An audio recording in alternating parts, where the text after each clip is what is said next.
Universal's opening their brand new theme park, Epic Universe, but they still need to solve some of their problems in their other theme parks to become a better resort. This is the future of Universal Orlando Resort. Now, Universal has some problems that it needs to solve. One of the big ones, of course, it is their dependency on screen. Yeah, but what I think is really important to remember, that other people don't remember, is that what makes a ride mediocre is not that it has screens, but it's execution. For instance, let's compare two rides, one from Disney and another from Universal. We have Ratatouille, L'Aventure Tourmentée de Remy, and Skull Island, Reign of Kong, and showcase why Universal is still catching up. Let's start with the entrance. Both share the fact that they are using expansion plot and the spacing of it feels weird, their locations, but the main problem with Skull Island is that it tries to be its own land, and it clearly does not feel like a land because it's next to Jurassic Park, and it kinda fails. Now let's load and see how Disney implements their magic touch. Magic. Because they are putting you in a calming situation before all the action and stuff like that, to experience that romantic atmosphere. This is something Universal doesn't have on their new screen rides. There is no calming moment before you get pumped into the action.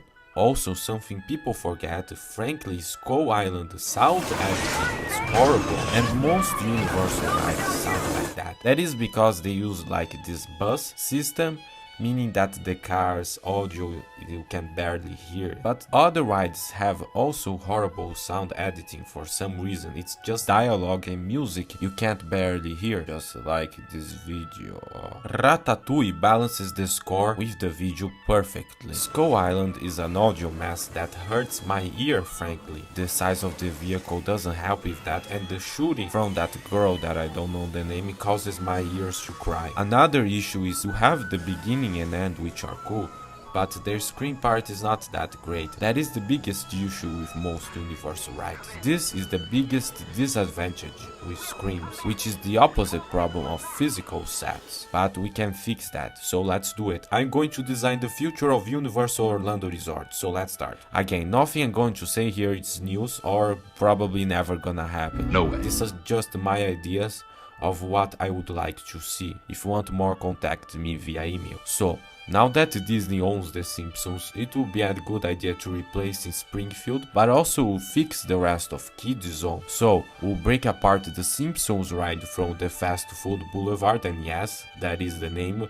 of the rest of Springfield and the restaurant Fast Food Boulevard, and bring back to the future back, because why not, and make the rest of Fast Food Boulevard a Kung Fu Panda village, both the indoor and outdoor version, giving the area more atmosphere and bringing the Kung Fu Panda ride from Beijing, but make it better because apparently people didn't like the ride.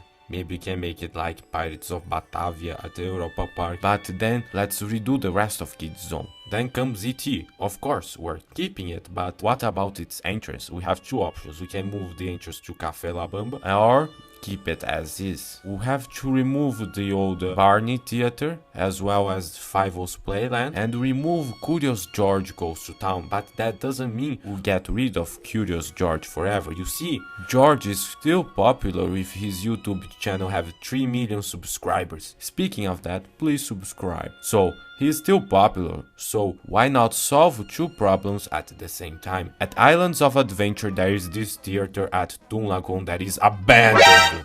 So why not replace it with a Curious George ride? We can even move some props from the old area as like a fountain or something. How would the ride be? Well, let me walk you through it. So, the ride takes place in the countryside, so we'll need to start by leaving the big city. By crossing a bridge, then we have a scene where George is flying a kite, but then it gets lost, so the ride will be he trying to catch the kite and causing a lot of confusion and commotion as always, with the ride adding with his getting the kite back, of course, and then exiting to a gift shop, maybe themed to newspapers, since comic books used to be on newspapers, and that would be a cool reference. Because I think Toon Lagoon is quite a neglected area, specifically the main comic strip area, because the characters are cool, but the buildings themselves are not the best. So let's compare Toontown, I mean the old Toontown at least, to Toon Lagoon. Toontown features a lot of obscure characters like Toon Lagoon. I mean, do you know Nemo? No, not that Nemo. No,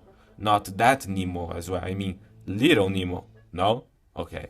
But Toontown does it way better. Toontown feels like those characters live there, while Toon Lagoon feels like a mall. No offense, of course. For instance, Gadget's Go Coaster, which is themed to Gadget. You know, Gadget? No, not that Gadget from the Rescue Rangers. But even if you don't know the IP, and most people don't, you still get a great experience with the beautiful supports. The lagoon is also beautiful. The main station with that nice pencil detail. The building itself also looks great. And if you know the IP, you get some cool references. It's not just a character cutout. The building itself represents the character's personality via the architecture as storytelling, which is awesome. Toon Lagoon tried this, but its facades behind the characters look plain and uncomically disinteresting. But beware that I'm just talking these two buildings here, not the rest of Toon Lagoon, because it is pretty cool.